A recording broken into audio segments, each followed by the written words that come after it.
بسم اللہ الرحمن الرحیم۔ نور کا سمندر۔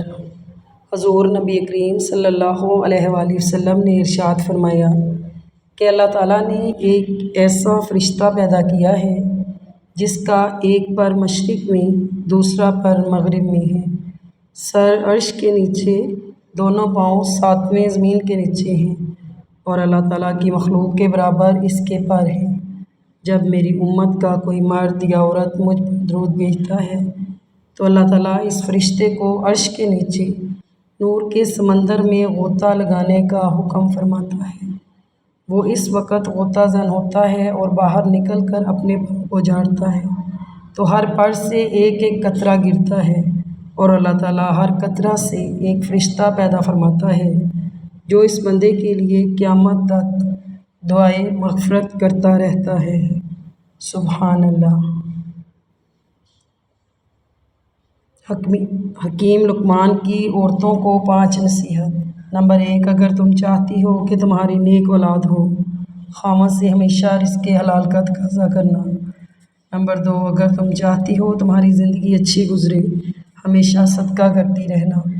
نمبر 3، اگر تم خاوند کے گھر میں خوش رہنا چاہتی ہو تو غیروں کی باتوں پر دھیان نہ دینا۔ نمبر 4، اگر تم چاہتی ہو کہ خاوند ہمیشہ محبت کرے تو ہمیشہ صاف ستھری رہنا۔ نمبر 5، اگر تم چاہتی ہو کہ میرا گھرانہ سب سے اعلیٰ ہو تو بچوں کی اچھی تربیت کرنا۔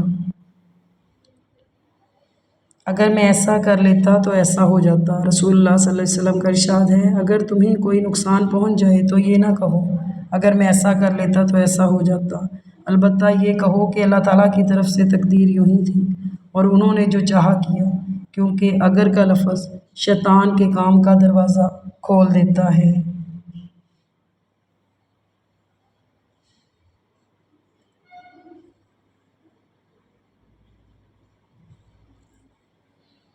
حضرت علی بن ابی طالب سے روایت ہے کہ رسول اللہ صلی اللہ علیہ وسلم نے فرمایا، مظلوم کی آہ و پکار سے بچتے رہو، کیونکہ وہ صرف اللہ تعالیٰ سے اپنا حق مانگتا ہے اور اللہ تعالیٰ کسی کا حق نہیں روکتا۔ 4 خطرناک قتل۔ نمبر 1، زیادہ سوچنے سے خوشیوں کا قتل ہوتا ہے۔ نمبر 2، خوف کی وجہ سے حوصلے کا قتل ہوتا ہے۔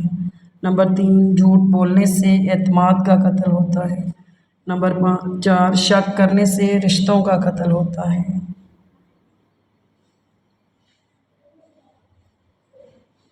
قرآن ایک ایسا چینل ہے جس تک ہمیں صرف اللہ تعالیٰ لے کر آیا ہوتا ہے۔ یہ نیک بختی کی علامت ہے۔ یقیناً اللہ تعالیٰ نے آپ میں کچھ ایسا دیکھا ہے جو آپ کو وہ یہاں تک لایا ہے۔ آپ کی اور میری تمام برائیوں اور خامیوں کے باوجود شاید کوئی امید کی رمق ہے ہمارے اندر۔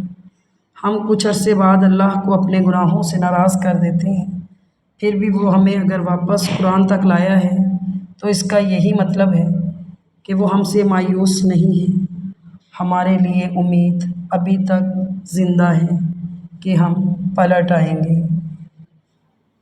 مومن دل، تقویٰ والا انسان دوسروں کو پریشانی میں مبتلا نہیں کرتا، بلکہ جس سے ملتا ہے چہرے پر مسکراہٹ لیے ملتا ہے۔ اس کے بولنے اور چلنے میں عاجزی و انکساری ہوتی ہے۔ وہ خود بھی خاموش رہتا ہے اور دوسروں کی خوشیوں میں شریک ہونا جانتا ہے۔ مومن خاموش ہوتا ہے مگر اندھا نہیں ہوتا۔ یقیناً وہ جانتا ہے کہ کون اس کے خلاف ہے، مگر پھر بھی وہ سب کے لیے اپنے دل کو صاف رکھتا ہے۔ Thanks for watching. Please subscribe my channel. Allah Hafiz.